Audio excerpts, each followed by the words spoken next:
Dalawang bulag na naniwala kay Jesus at sila ay gumaling. Magtiwala lamang po tayo sa Diyos at patatagin pa ang ating paniniwala sa Kanya.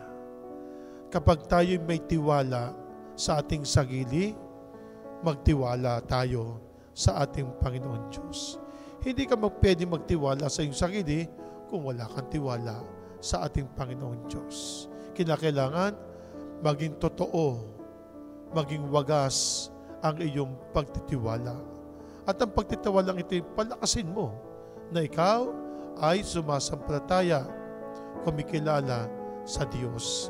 Dahil walang makakagawa ng ibang mga bagay-bagay kundi ang ating Panginoon Diyos lamang. At ang lahat ng nilikha sa ibabaw ng lupa ay tanging ang Panginoon Diyos lamang po.